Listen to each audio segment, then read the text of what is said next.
How do you find the will to fight back against a world that wants to keep you sedated, average, and stuck in place? Join us for the tools and strategies you need to create a life of abundance, discipline, and high achievement. This is the Tactical Empire with Jeff Smith.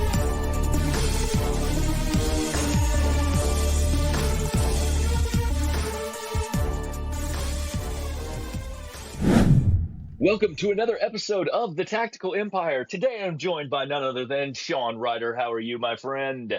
I am extremely upset. Jeff just had the perfect size shirt on, probably a medium, fit his body perfectly, and he changed into a bigger shirt. Jeff, you need tighter It was shirt. definitely a large. I don't have any mediums in my possession ever, so that would be inaccurate. So, yeah, Sean got to witness a quick change to make sure that we had the right wardrobe in place. I take all the mediums. I am a medium guy. I did when we were at App State baseball the other week. They were throwing out free T-shirts, and my wife picked up our 4-year-old son and put him on her shoulder. So they tossed one right to him, and it was a adult large shirt.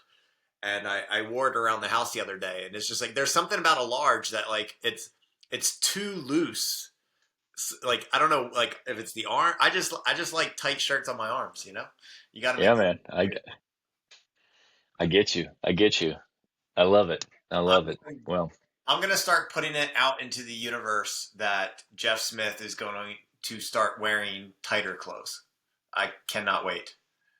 I weigh 215 pounds. I can't wear mediums no matter what. Like there's just no, it's not happening. 6 foot. How do you weigh 215, bro? I'm 5'11 and a half. I weigh 191. And that's on creatine. If I got off creatine, I would immediately deflate to 182. Like I walk around at 182, but when I'm on creatine, dude, 191 minimum. Yeah. I used to have a saying about people that were not grown man weight, and that's 200 pounds. 200 pounds. I don't care what your height is. It's 200 pounds. If you're not grown man weight. Hey, go to Google and type in Sean Ryder App State, and you will see me at 205. My second year of college, after a full year of training with the national championship football team, my traps are to my ears, and I look miserable. I love that. That should be you right now. All you need is three steaks a night, a couple baked potatoes, man, every day. Yeah, I eat enough protein, but not enough to mass out. I eat probably 150 to 185, but no, we're good. We're good. This is not the fitness episode, but I'm going to come out of left field because I didn't tell you what the topics were today. But the reason why I'm going to put out into the universe that Jeff is going to wear tighter clothes is because Jeff is a big believer at doing just that, putting things out into the universe. He has read a handful of books about such topics. And so I'm actually just going to sit back, relax, and let Jeff pontificate around the metaphorical RV park bonfire. And Jeff, imagine you had a few Miller Lights in you and someone asked you about your thoughts on the universe. What would spew out of Jeff Smith's mouth? Oh man, this could go any direction. But I am very, very. I don't know if you call it spiritually connected to the universe. I believe that there's energetic fields, and we have the ability to manifest kind of our own destiny with our brains, and that we can do that positively or negatively, and that most of the things in your life, like your phone and your television and your Miller Lite, are just jamming up your signals and causing you to not truly connect with getting all of the spiritual downloads from the universe that you should be getting. I think most people don't spend enough time quiet enough to listen and figure that shit out. I mean, that's why one of our biggest exercises is when we start is a vision exercise. And most people have not ever even done that. And then once you start doing a vision exercise, you also it's hard to deny like what I'm talking about here, because you get better and better at it, and then you start manifesting more and more of those things into your reality. And then if you do look back in a few years and you do see these things that you were thinking about, and focused on, coming to fruition in your life in one manner or form, sometimes it's not how you envision it. But then you sit there and you have this aha moment. You're like, oh, I got exactly what I wanted. It just didn't look like I thought it looked when we first thought about that, right? And that happens all the time. Like, because you get what you actually focus on, over time. And this, like I said, it happens positively and negatively. That's why you got to clean up what is going on in your head most, and make sure that you're not focused on the negative things, to an extent, because you're magnetically attracting things to you at all points in time, good and bad. And I mean, you can believe this is all spiritual woo woo and stuff like that, which I mean, that's fine. But at the end of the day, there's too many examples in my life and in other people's lives that I watch that things happen based on where your head's at and where your focus is. Um, and so, I mean, I just got off a phone call earlier with a guy who had made what he deemed a dumb decision. It was out of character for him, out of his general like lane, if you will. He's not a risk taker, and he took a risk, and it ended up not being catastrophic, but he's still like mentally beating himself up about it, just because it was a decision that's out of character for him. And but he's allowing it to dominate today, which is then affecting other areas of his life. It's negatively affecting his business. It's negatively affecting his bank account. It's negatively affecting how he's interacting in his relationships right now, because of his inability to deal with like the shame of the decision. And so that underlying emotion has now manifested itself into making him attractive to all these other negative things. And so, I mean, there's instances in our lives that I'm sure we could all point to where you get in your own head and you start either not wanting something so badly that it happens because that's your focus, right?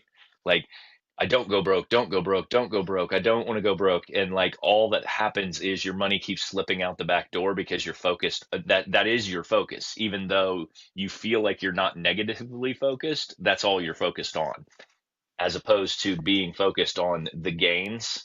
This is where the gap in the gain comes into play too. If you can look at it on a macro level, um, you really have to be careful where your thoughts are aligned, and because where that energy flows, you're going to get results flowing back to you. So I don't know where you wanted me to take that, but that's my How two does second.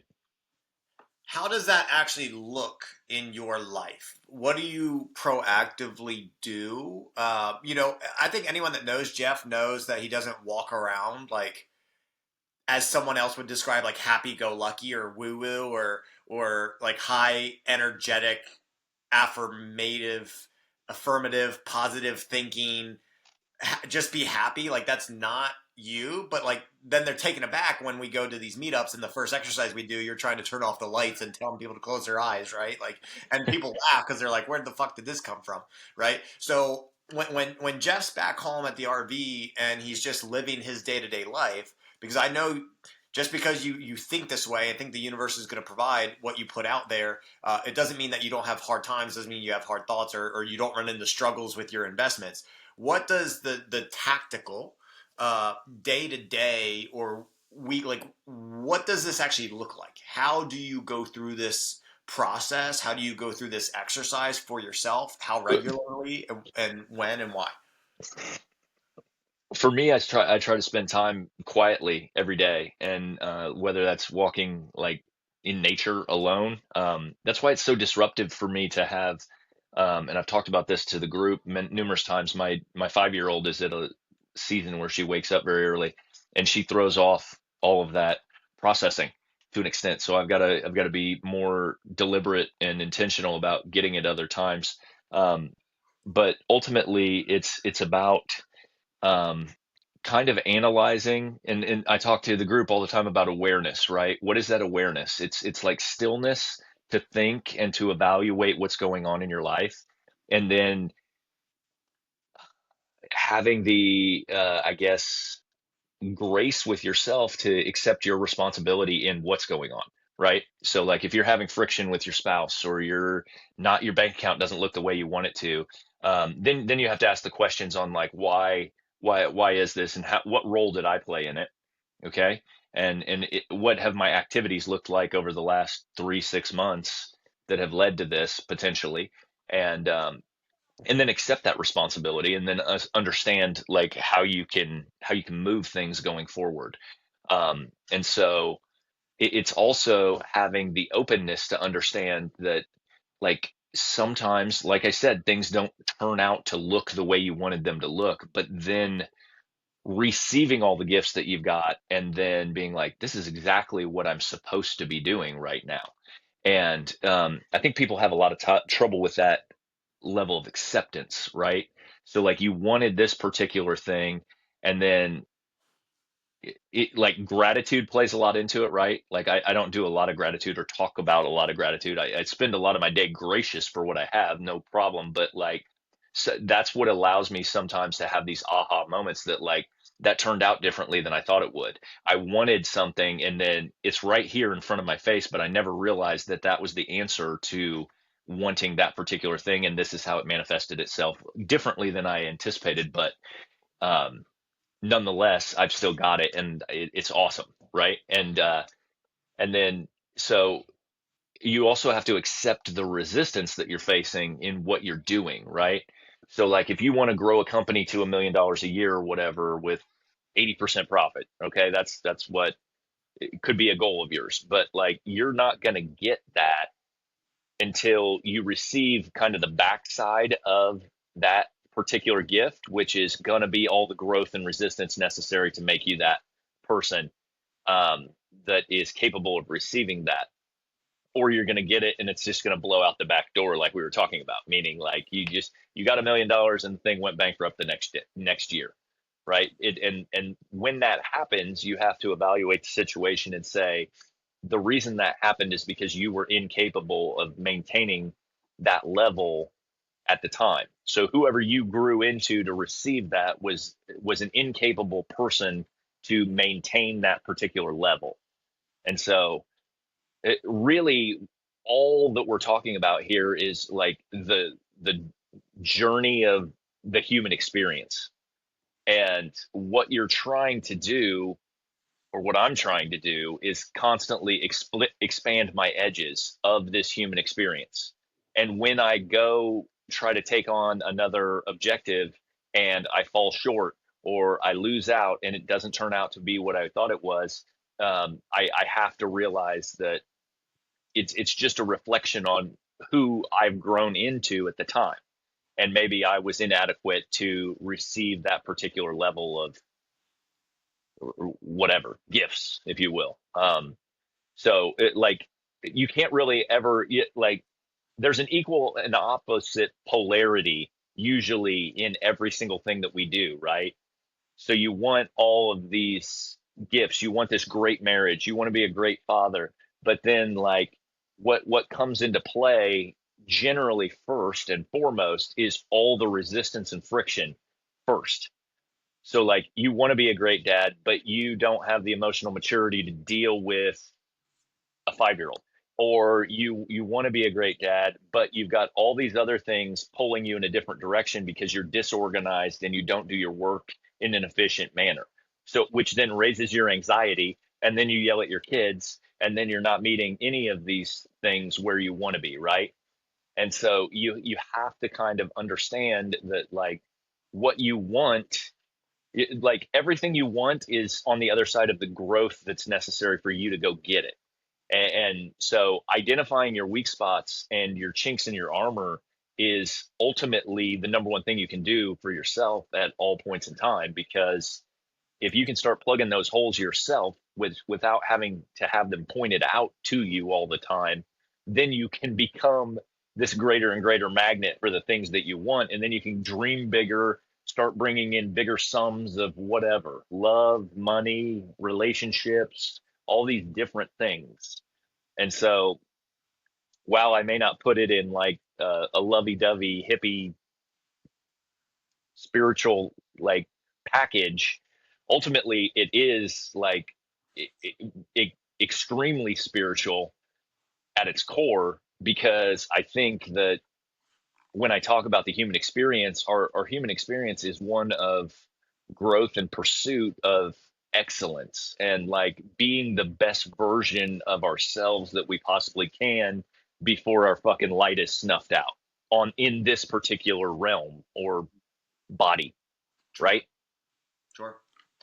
Well, there So, was certainly a lot there. The things that stood out to me is I think stillness is important. Some people will view that as literally sitting still, which it certainly could be. I don't think that's how it's manifested. In my life, you take a lot of walks.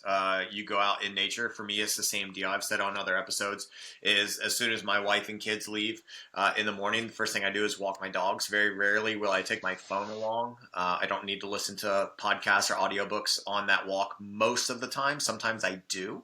But really, I want to hear the awakening of the world around me. I don't live in a neighborhood. I don't live in a city. I live a few miles outside of town. So I hear the birds and a lot of quiet. I mean, it's really just the wind is usually what I hear.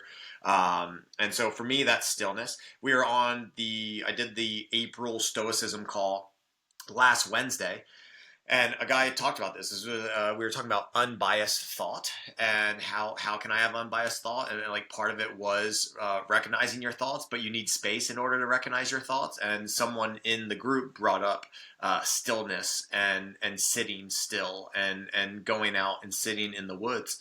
And I brought up the other books that Ryan Holiday wrote, which was The Obstacle is the Way, which is external. Ego is the enemy, which is internal. But then the third one that doesn't get talked about enough is Stillness is the Key. And it talked about how all these emperors and Stoics would find space. And maybe as you got talking there, and I know that you've been and are at the beach. I've said this on other episodes too, but it's interesting how all these topics come full circle. And it's like I used to say, and really still, like, I'm not a beach guy. I'm more of a beach guy because my wife is a beach girl. But I'm more of yep. a beach guy. I'm more of a beach guy now because I have kids, and obviously kids love the beach. But if anyone ever said like the easy question, beach or mountains, my answer was always mountains. And now it's more so if it's a long weekend, mountains. If it's a week with my family, it's got to be the beach. And as you got talking there, and you're talking about stillness, I kind of made this connection. It was like, why do I like being in nature and being in the mountains, in particular, the Western North Carolina, than being at the beaches of North Carolina? And it's like when I'm at the beach, it's very noisy, right? Sitting on the beach is noisy. There's always wind and there's always crashing waves. Yep. And it's usually way more crowded than a spot in the mountains. And when I go to the mountains, like there's nothing better for me than sitting on the deck in the woods and literally only hearing birds and a squirrel jumping around. And so I think I get to connect with myself there. But it's been a while since I told this story. When I went to Rome, Easter of 2019, we took me and my wife took a private tour of the Colosseum, and then we jumped over to the Roman Forum, and Caesar's Palace was right before that. We walked up to this garden. It was just a rectangular, pretty big, probably maybe 50, 65 yards long, rectangle of grass. And you could see the bottoms of pillars every 10, 15 yards. They were obviously broken, but you could see that there were pillars there back in ancient Rome. And they said, this is the Caesar's Palace. This is the garden. Caesar would come out here and either ride his horse or walk his horse when he needed to make a tough decision, when he needed to think about the decisions that he has to make about certain things. And that seriously was one of the biggest things that stood out for me in those tours, and we toured the Vatican too, which was, oh my goodness, there was so much stuff in the Vatican. But Sure. the biggest point of connection was that moment there, because that kind of like helped me connect the dots as why I always want more alone time, because my work is a lot of thinking. I don't do a lot of proactive, let's say, manual labor with my hands, so to speak. It is thoughts. It's putting the puzzle pieces together and thinking, how can I put the pieces together to get the picture that I want, or as close to what I want. And like as you described, like sometimes people are just throwing other pieces on the pile, and then the picture turns out different than how you expected. And so I think that's important. I think something you described there as well came up on the call, and it was a guy was going through some struggles and getting what and building what he's trying to build, and it was like, hey, everything looks like it's failing until it's not. Like every strategy looks like it's not working until it actually yields the results. And that's one thing that I keep in mind. I think it does go back to Pareto principle that I've been harping on for months now, damn near a year, and keeping the main thing, and keeping things simple, and just doing the damn 1 to 3 things that are yielding the most results. And so whether you describe it in the way that you do with kinetic energy and fields of energy and connecting to the universe, for me, I think all of this, I think there's something to be said about the universe and what it puts in your path and what the destiny is for you. But then I also don't want to downplay your own role in the game. And that was one of the lessons that I taught the men at Jacksonville meetup was, hey, has anyone seen this formula? E plus R equals O. And I was actually really surprised when like literally no one raised their hand. And I said, well, the E is the event. The event plus your response equals the outcome. And I saw that in a personal development book. And it's like, okay, things happen, an event happens, a situation happens, a scenario happens. And then you have a moment to where you can have a response, whether it's immediate or days later or a month later, right? Depending on the scale of this. Those two things added together dictate the outcome. But what I told the guys was I like to alter that formula from a mental perspective. And it is, I just want to change the mathematical formula, and I want to divide the event mentally by 2. And I want to square it my response. So if I can mentally exponentially increase the power that my response has, and mentally downgrade the impact, again mentally, of what an event means in my life, more so from a negative perspective, like this bad shit happened in my investment or whatever, then I empower myself to have more control over the outcome. I don't know if that plays into what you're saying there. Yep. I definitely don't want people to just be like, oh yeah, shit will turn out. Like, I don't think that's what we really mean here, but I do want to empower the individual to play into what the universe is providing to them. Well, yeah, I mean, you have to play your role. You have to take action. You have to do like part of what I'm talking about being a person that's worthy of receiving any of this stuff, like it is built on the human being that you're becoming. Do you have the consistency to bring these things into your world? Like that's where I think business gets easier and easier as you go. That's why it looks like the guy who's been in business 25 years is a natural at it. And it's just the rep count that they've put in and who they've evolved into being, because to your point, it doesn't take as much work as we anticipate it takes. It just takes working on the right things consistently long enough to yield the results that you're looking at or looking for, excuse me. And so, but yeah, I mean, you play a monstrous role in there. Are you taking care of your body? Are you healthy? What are you feeding yourself? What are you fueling yourself with? Like, is your mind clear, or are you filling it with bullshit? Are you fucking watching porn all the time? Are you watching the news all the time? Are you like filling it? It's just like inputs and then outputs, right? Like, but there's a level of sanctity that it seems that the universe knows on what you need to be evolving towards or into to receive the things that you're looking for, Mm. and which is super interesting, right? And so I mean, I think we're all put here to be good humans and collectively help each other. And I think if you're not bringing that level of positivity on a regular basis, you're jamming up your ability to grow and receive and evolve into greater heights and different levels of awareness and receipt of things. Well, I think I'm going to call a hard timeout because that ventures into my next question, which is going to be on the next podcast episode. It's going to play off of that, and it's going to be more specific to the individual and how they can help facilitate that side of things. Sure. So Jeff, love it, man. Send.